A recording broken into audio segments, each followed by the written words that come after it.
Shalom, ada sukacita, amin.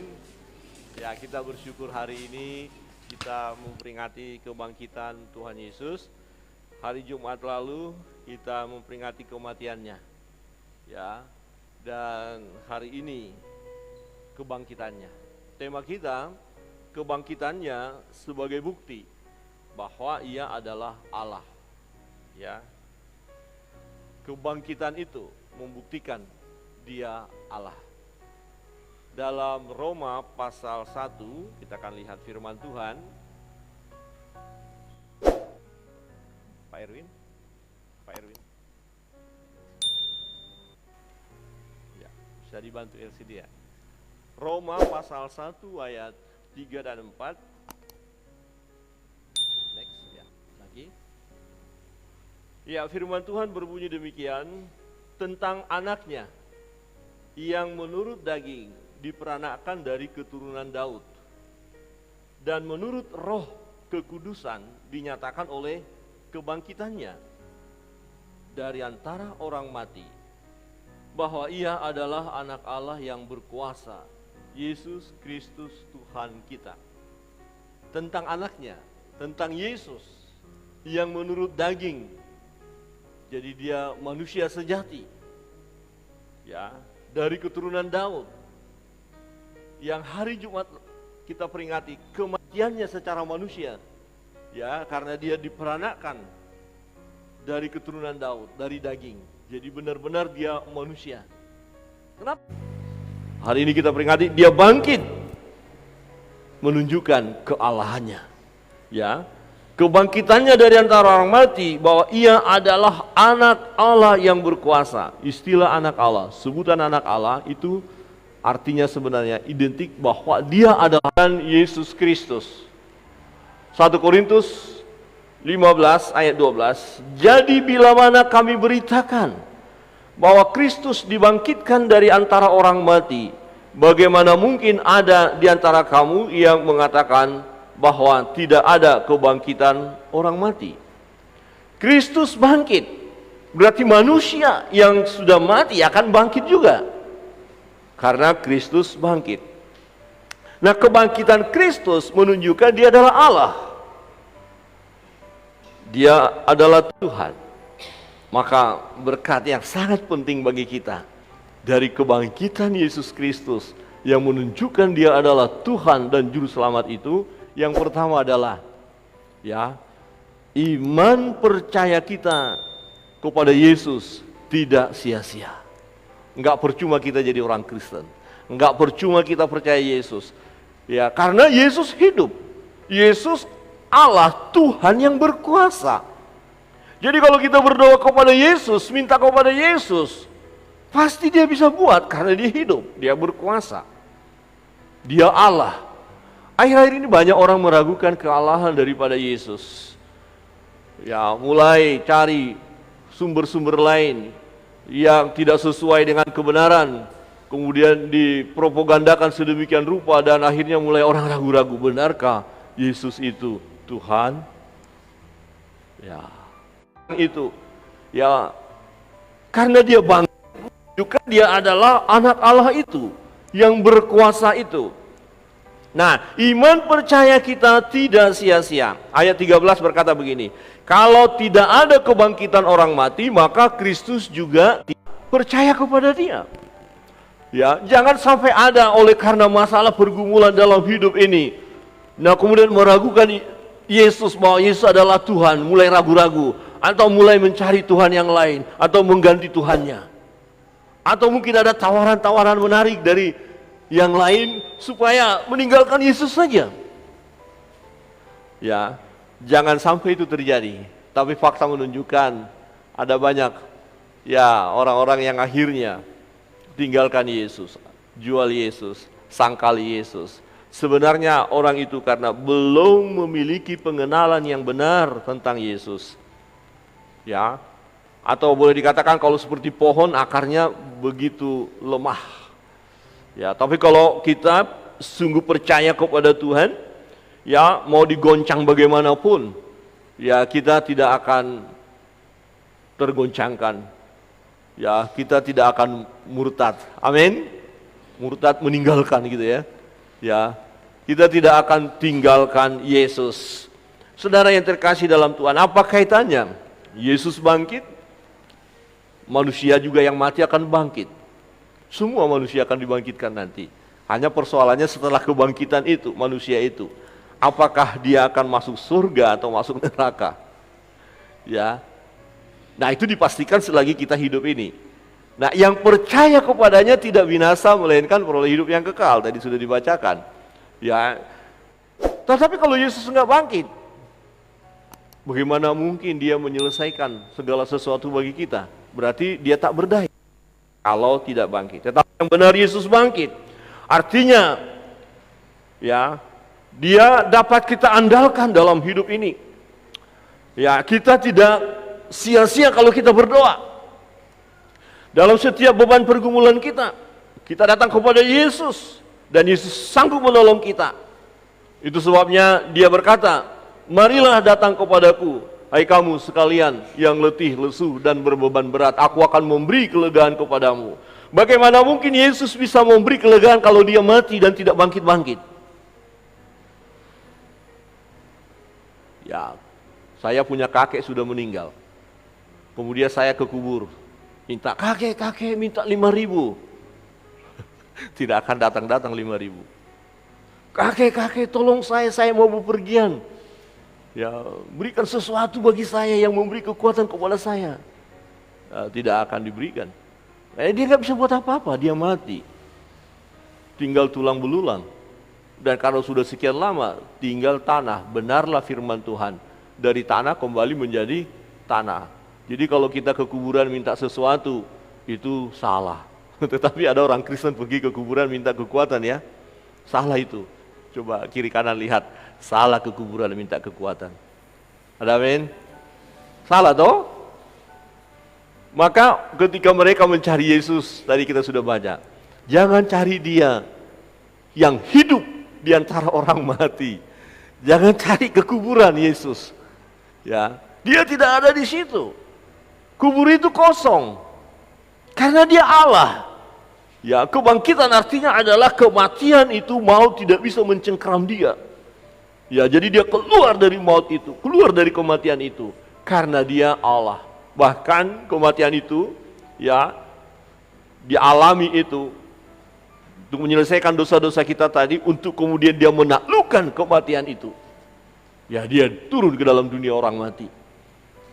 Tapi dunia orang mati tidak mampu menahan dia. Justru dia berkuasa atas dunia orang mati. Segala kuasa di surga, di bumi.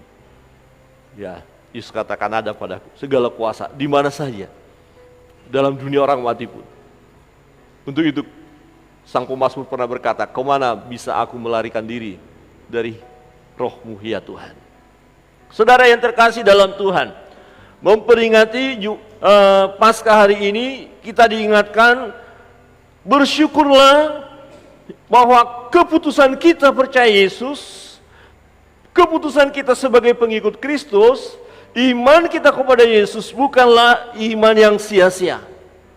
Ya, tidak percuma saudara berdoa, tidak percuma saudara percaya Yesus, tidak percuma saudara bahkan mati oleh karena mempertahankan iman itu. Tidak percuma. Kita memiliki iman yang bukan kaleng-kaleng, yang bukan iman yang sia-sia, bukan iman yang asal-asalan. Tapi kita beriman kepada Dia, Allah yang hidup, Allah yang berkuasa. Kebangkitannya menunjukkan kealahannya. Saudara yang terkasih dalam Tuhan, di ayat 15 berkata begini, lebih daripada itu, kami ternyata berdusta terhadap Allah, karena tentang Dia kami katakan bahwa Ia telah membangkitkan Kristus, padahal Ia tidak membangkitkannya. Kalau andai kata benar bahwa orang mati tidak dibangkitkan, sebab jika benar orang mati tidak dibangkitkan, maka Kristus juga tidak dibangkitkan. Ya, jika benar orang mati tidak dibangkitkan, maka Kristus juga tidak dibangkitkan. Karena untuk apa Kristus dibangkitkan kalau orang mati tidak dibangkitkan? Ini sangat menarik sekali ya. Karena nanti ketika kita dibangkitkan, ya disitulah nanti nyata di mana kita, tempat yang kita duduki atau di mana posisi kita. Ya, hanya ada dua tempat. Ada dua kitab. Kitab kehidupan dan kitab kematian. Ya, ketika kitab kehidupan dibuka, setiap nama-nama yang tercatat di situ, dia akan masuk kerajaan surga. Nah, itu arti dari kenapa perlu kebangkitan itu. Nah, setelah nanti bangkit, karena percaya, masuk surga. Yang manusia yang sudah mati bangkit tapi tidak percaya, bangkit juga. Kemudian masuk dalam penghakiman, penghukuman yang abadi itu. Benarkah kita akan masuk surga? Padahal firman Tuhan katakan upah dosa adalah maut. Pasti masuk neraka. Pasti kita masuk surga. Kenapa? Melalui kebangkitan Yesus Kristus sebagai bukti bahwa Dia Allah, berarti Dia bisa menyelesaikan dosa-dosa kita. Kebenaran yang kedua, Bapak Ibu Saudara yang terkasih dalam Tuhan, dosa tidak lagi berkuasa atas kita. Pertama, kita percaya Yesus tidak sia-sia, iman kita tidak sia-sia. Tolong kita pegang teguh ini. Tidak percuma kita jadi orang percaya. Pertahankan, ya. Yang kedua, dosa tidak lagi berkuasa atas kita. Di ayat 17, dan jika Kristus tidak dibangkitkan, maka sia-sialah kepercayaan kamu dan kamu masih hidup dalam dosamu. Demikianlah binasa juga orang-orang yang mati dalam Kristus. Ya, saudara percaya Yesus, saya percaya Yesus. Kalau Yesus tidak bangkit, berarti kita, ya, orang-orang berdosa, kita mati di dalam kebinasaan. Binasa juga kita sebagai orang Kristen kalau Kristus tidak bangkit. Mengapa? Nah, kalau Kristus tidak bangkit, bagaimana Dia bisa menyelesaikan dosa itu? Dia sendiri tidak bisa berbuat apa-apa. Ya, kalau Dia tidak bangkit.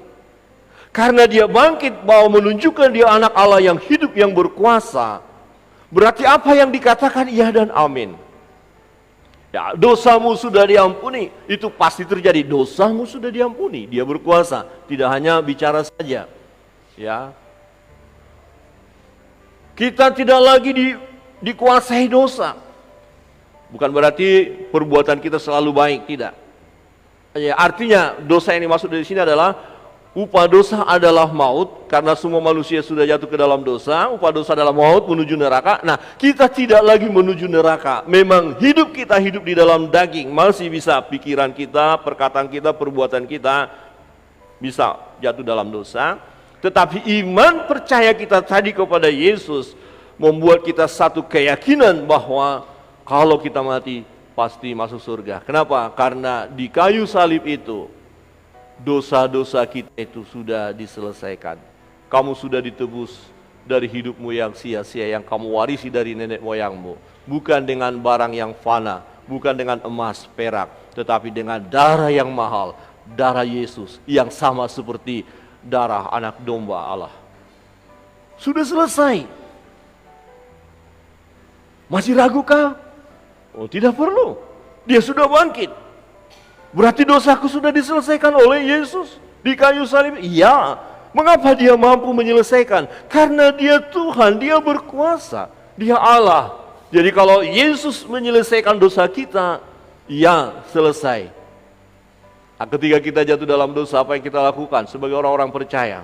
Firman Tuhan katakan, apabila kita mengakui segala dosa dan kesalahan kita, Dia setia dan adil, dan Dia akan menyucikan, menguduskan kita dari segala dosa dan kesalahan kita. Dia sanggup menguduskan kita terus-menerus. Proses kekudusan itu berlangsung terus-menerus. Hari ini mungkin kita bisa terjatuh, ya, tetapi tidak sampai tergeletak. Kemudian kita bangkit lagi, iman kita naik. Kadang-kadang bisa jatuh lagi, tapi naik lagi, dan terus sampai garis akhir. Itu yang disebut bahwa kita ini dibaharui dari hari ke hari. Ya, dosa tidak lagi berkuasa atas kita. Ini bisa kita buktikan. Bapak Ibu mau melakukan dosa, ya, sebelum mau melakukan coba berdoa terlebih dahulu. maka perbuatan dosa yang akan kita lakukan menyingkir dia. Bisa kita perintahkan, pikiran kita jahat, Yesus pikiran jahatnya. Niat untuk membalas dendam dalam nama Yesus-nya. Rasa sakit hati yang sangat mendalam dalam nama Yesus-nya. Kebencian-kebencian yang mau menguasai aku saat ini, aku tolak dalam nama Yesus. Bisa, saudara bisa praktekkan. Bisa. Ya. Kalau ada yang mulai ragu-ragu, harus dipraktekkan memang. Oh benar Pak Pendeta, bisa. Ya, seringkali saya katakan misalnya ke dalam rumah tangga ya, bapak mau marah sama istri, berkata, Mam kita berdoa dulu. Untuk apa? Saya mau marah sama mama, kita berdoa dulu. Atau si ibu juga berkata begitu, kita berdoa dulu katanya kepada suaminya, supaya saya bisa marahin kamu. Saya yakin dan percaya, marahnya akan berbeda. Maka ini yang dikatakan firman Tuhan, jangan beri kesempatan kepada iblis. Jadi kita yang berkuasa. Ya, tapi kalau kita beri kesempatan kepada iblis, ya jadi, makin jadi sudah. Saudara yang terkasih dalam Tuhan, dosa tidak berkuasa lagi atas kita. Kebenaran yang ketiga, Bapak Ibu Saudara yang terkasih dalam Tuhan. Kebenaran yang ketiga, ya, bisa dibantu LCD ya. Pengharapan kita pada Yesus, ya, pada masa kini dan pada masa yang akan datang. Inilah pengharapan kita kepada Yesus, ya. Oke, lanjut terus. Yang ketiga,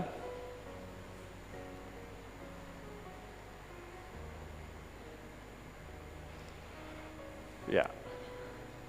Ayat 19, jikalau kita hanya dalam hidup ini saja menaruh pengharapan pada Kristus, maka kita adalah orang-orang yang paling malang dari segala manusia.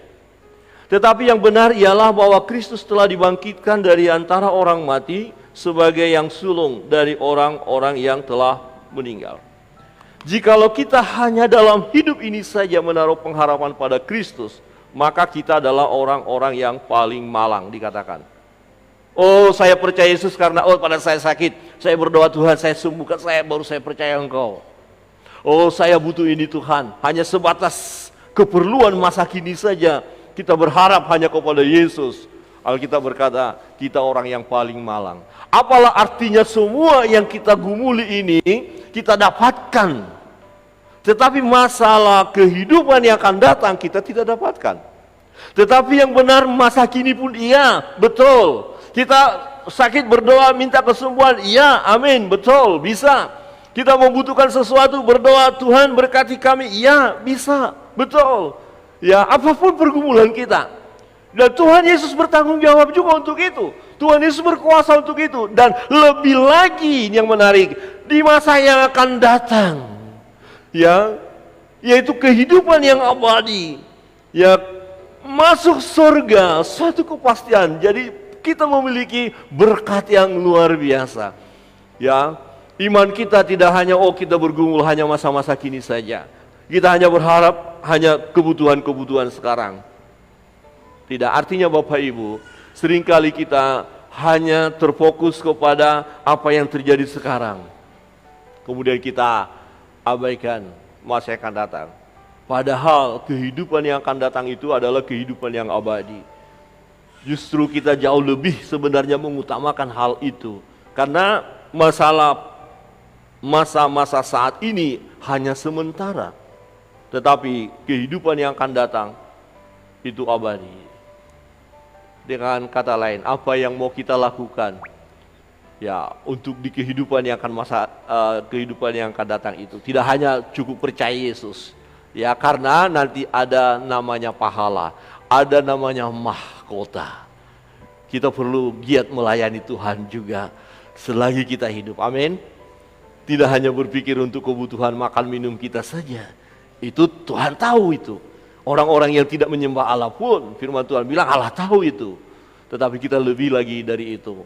Kita bersyukur apa yang Tuhan berikan kepada kita, kita syukuri. Dan apa yang ada pada kita, kita bisa gunakan untuk hormat dan kemuliaan nama Tuhan. Kita mau terus giat melayani. Amin.